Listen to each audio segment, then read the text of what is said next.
Welcome to the deep dive. Today, we're tackling a bit of a medieval puzzle, really.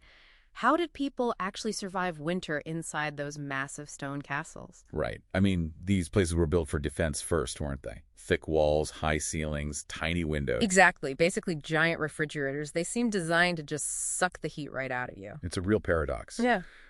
Fortresses against invaders, but also, against comfort. So our mission today is to dig into the surprisingly clever ways they made these stone shells livable. Okay, so where do we start?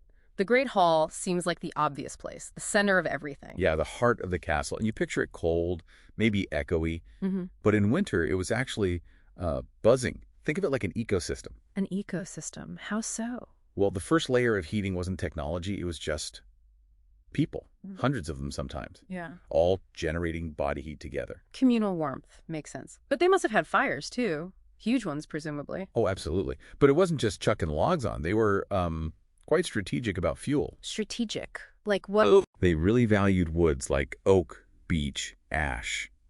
They burned hot and steady, you see. Pine and fir.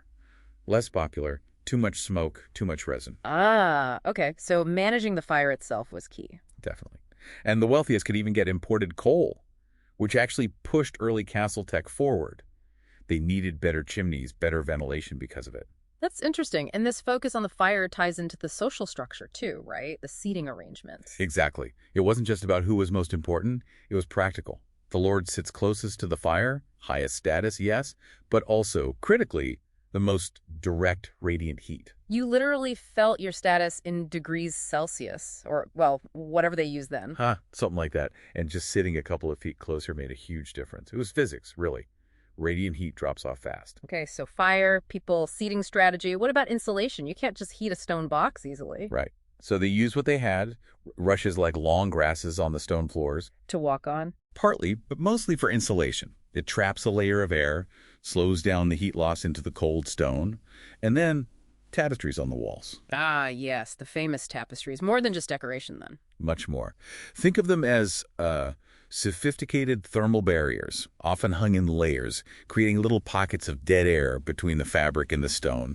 That's surprisingly effective insulation. Okay, so the Great Hall is sort of the communal daytime solution, but what about at night? When everyone goes to their own chambers, the big fire dies down.